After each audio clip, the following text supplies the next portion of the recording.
I was thrilled to find a wedding invitation in my mailbox, but when I pulled it out, a little note card fell out with it. Ignoring the card for a moment, I looked at the invitation first. It was stunning. I immediately stuck it to the fridge, admiring it like the work of art it was. The invitation was addressed to my husband and me, and I couldn't wait. I absolutely adore weddings. They always bring me to tears and leave my face sore from smiling. I've even been a wedding singer before because I love the joy of new beginnings and the love that surrounds these celebrations. Curious about the note card, I picked it up and read it. That's when my excitement turned into confusion. The note explained that, while my husband was invited to the ceremony and reception, I would be in another room babysitting the children with several other women who had been invited. Apparently, the church had a special room set aside for kids, and that's where I'd be during the entire event. The card also specified that I'd need to dress formally for the wedding in case I appeared in any photos, but I would eat my reception meal in the childcare room with the kids. There was even a link to their gift registry at the bottom, along with a note that the meal for both my husband and me would cost $200, and we needed to pay it when RSVPing online. I was stunned. Here's the thing. I'm 50 years old and disabled. I rely on oxygen and, depending on the distance I need to walk, I use either a walker or a wheelchair. I'm not proud of it, but it's my reality. While I could sit in a room and watch kids, I wouldn't be able to prevent a fall or react quickly in an emergency like if a child were choking.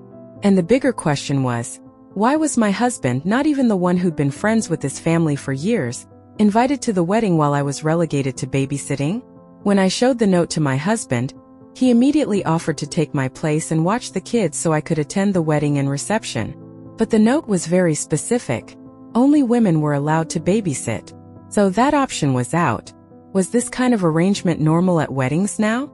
Do people really invite guests just to act as free babysitters? Should I call them and explain my health situation, even though they're well aware of it? They visited me during my multiple hospital stays, so it's not like this would be news to them. I hate pulling the health card. But what were they thinking? I couldn't help but feel deeply hurt and offended. They expected me to babysit for free, pay for my meal, and sit out one of the most important events of their lives. Would I be wrong to decline the invitation entirely and let them find another sitter? And if I did that, would it still be appropriate to send a gift? I had lunch with the bride's mom, and during our conversation, she mentioned they were inviting around 200 people. It was going to be a large wedding, and I assumed there would be plenty of children in attendance. I want to clarify that I don't hate kids. I actually love them. I always dreamed of having children of my own, but my body simply wouldn't allow it. After 2 miscarriages and a stillbirth, I finally had to accept that it wasn't going to happen for us. Despite this, my husband and I found joy in another way. We're in the process of legally adopting 2 young adults who came into our lives after being kicked out and left homeless at 18. They've been living with us for years, and we've become a family. They call us Mom and Pop, and it means the world to us. As for the wedding situation, I'm still weighing my options. I've started drafting and deleting multiple emails to the bride's mom because my emotions are all over the place. Every version of my email starts with "Well, Donna," which is a sign that my tone isn't as kind as I'd like it to be. I'm trying to keep everything in writing so there's no room for miscommunication, but I need to cool off and think things through before sending anything. In the email drafts, I've planned to ask if they mistakenly sent me the note about babysitting, considering they know I'm physically unable to perform that role. They visited me during hospitalizations and know my situation well. It's baffling that they'd assign me to something I clearly can't do. I've been reading all the supportive comments online, and they've been a comfort. Someone even reminded me to be proud of my body for pushing through and adapting to the equipment I need to live. I hadn't thought of it that way, but it meant a lot. I used to be so active. I did roller derby, swam like a fish, and played tennis. Now, at 50, my body feels like a stranger to me. Therapy helps me come to terms with it, but it's still a daily battle. So, thank you for the kind words. They truly mean the world to me. I found out that the mother of the bride, someone I've always considered like a sister, was bad-mouthing me to others. A mutual friend reached out and I explained my side of the situation. They were furious on my behalf. They called out the mother of the bride and the bride, telling them it was wrong to exclude me just because I might need a wheelchair or use oxygen during the ceremony. They even pointed out that I could remove the oxygen for photos if that was such a big deal. After this confrontation, the mother of the bride messaged me, and her words left me stunned. She wrote, "Well, if you're going to be butthurt about the aesthetic we want to achieve and turn other guests against us, then you can expletive come and sit in a pew but not in any photos. We'll try to get the videographer to edit you out of the wedding video too. But I won't forget how you made this difficult for us." I was floored. I replied, "How did I make it difficult other than by existing?" She responded, doubling down, "You clearly told people what I said about your wheelchair and oxygen, and now she's telling everyone else. We're getting a ton of hate." I explained, "I didn't lie to anyone. Someone asked if I was attending, and I told her no, and explained why. You never told me not to share what you said. If these are valid reasons to you, why would you care? Who knows?" Soon after, I was blocked on social media by the bride, the mother, the father, and the groom. A lifelong friendship was suddenly over. My goddaughter, whom I've loved and supported like she was my own child, was gone from my life. It was heartbreaking. For years, my husband and I had stepped in to help this family. We paid for the bride's car insurance, gas, and cell phone bills all through high school and college because we wanted her to focus on her studies instead of working a part-time job. Her parents bought her a car but insisted she work, and when her grades started slipping, we stepped up. This was how they repaid our kindness, by making me feel like I wasn't good enough to be seen at their wedding. I felt like a burden for much of my life due to my health issues, and this situation has set me back emotionally in ways I never expected. I'm struggling to process everything and I'm far from okay. Update 1.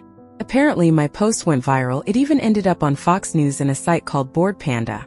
Some mutual friends reached out, asking if the story was about me. I admitted it was. Turns out, the bride's mother had been spinning a completely different narrative. She told people I declined to attend the wedding because of my health difficulties, and that I was afraid of ruining the event. She also claimed she had been begging me to come ever since the engagement, which was a blatant lie. I reminded them that I was the one who organized and paid for the engagement party to announce the couple's big news to friends and family. I also told them how excited I'd been to attend the wedding, until I received that note card. To back up my story, I shared screenshots of the invitation, the note card that assigned me babysitting duties, and the messages from the mother of the bride where she mentioned editing me out of the video and excluding me from photos.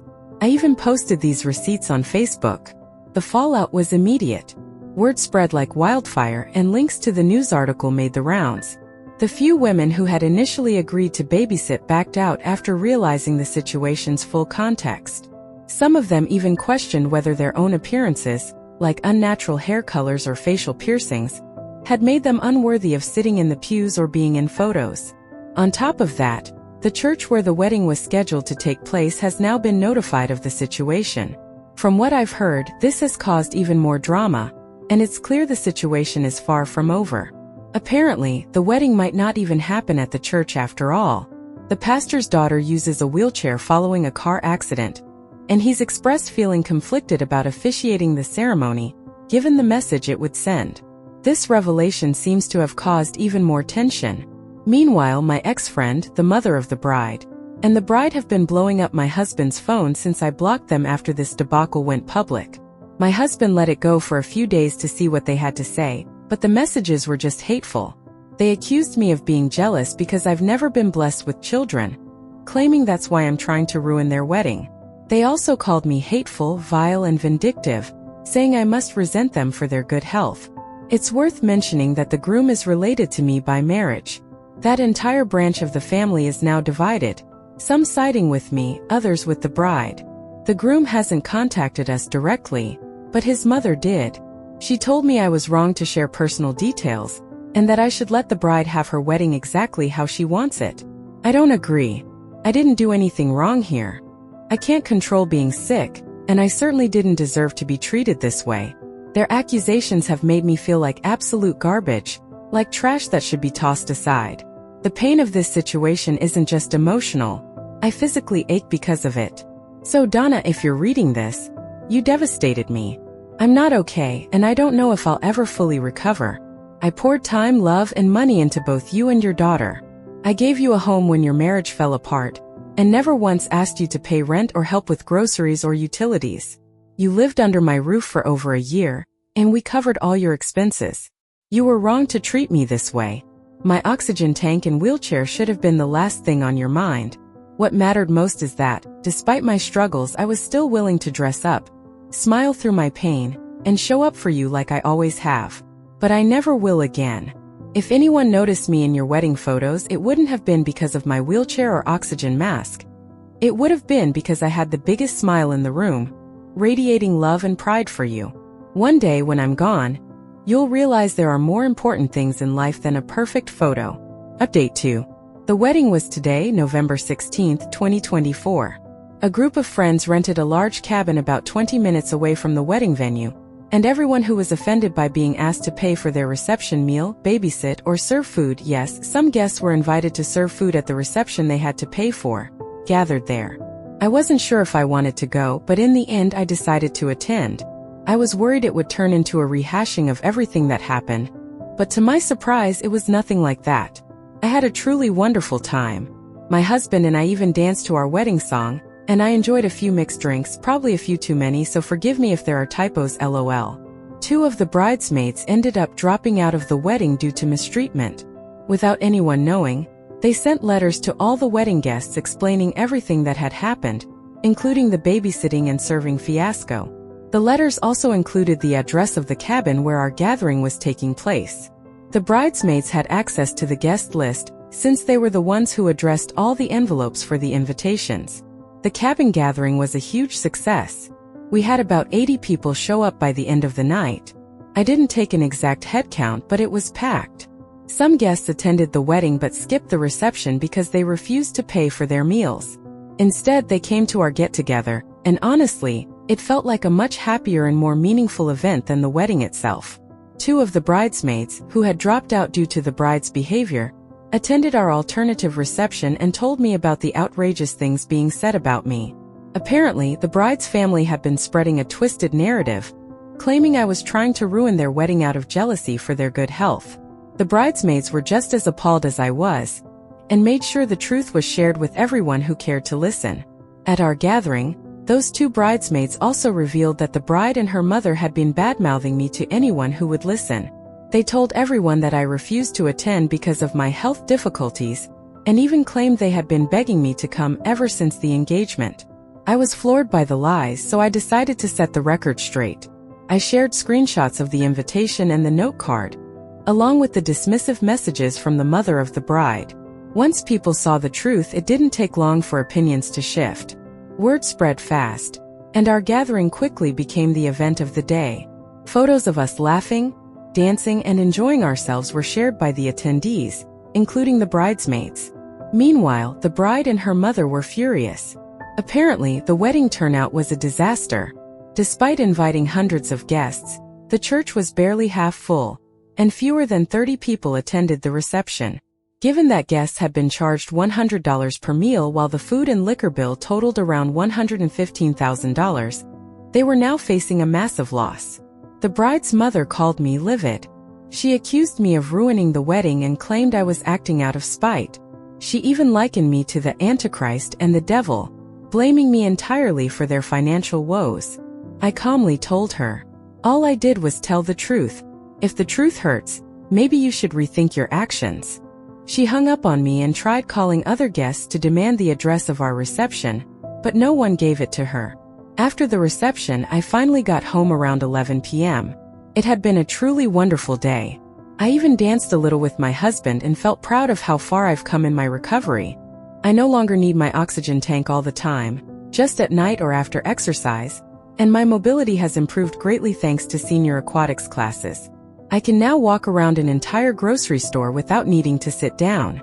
It's not perfect, but I feel like I'm making progress. As for the wedding itself, it went on as planned, but the reception was a far cry from what they'd envisioned. I've heard rumors that someone suggested donating the leftover food to a homeless shelter or a hospital, but they refused. It's a shame because that food could have made a difference to people in need. Despite the hurt and betrayal I've experienced, today reminded me that there are still people who value and care for me. Everyone at the alternative reception made it clear that excluding me because of my disability was wrong. I wore the dress I had bought for the wedding and received so many compliments. For the first time in a while, I felt genuinely proud of myself. I'm still deeply hurt by how my lifelong friend and her family treated me, but I know I'll be okay. I've decided to focus on the relationships and moments that bring me joy. This chapter is closing, and I'm ready to move forward. I worked tirelessly to regain my independence. My husband unknowingly funded my trade school education, which was a significant investment, but he covered all the costs. During this time, he also managed to grow his income substantially, so he was earning far more than he did when I initially thought of leaving him. Together, we moved into a beautiful house, which we bought using his income. He also paid off a car for me. Over the years, I stayed focused on building myself up. I finally started my career recently, and it feels incredible.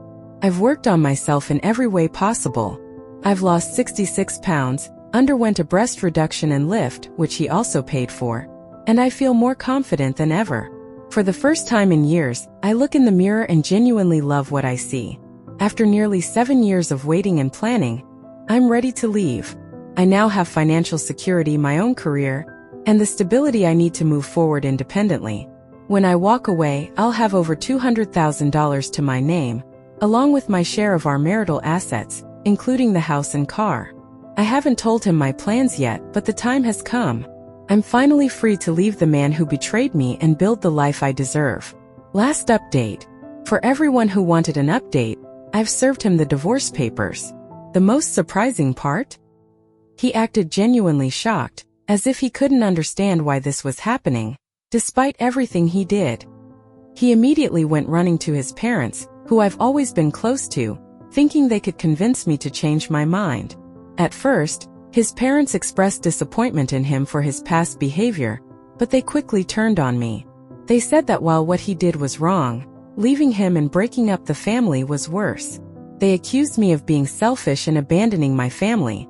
My soon-to-be ex-husband didn't hold back either.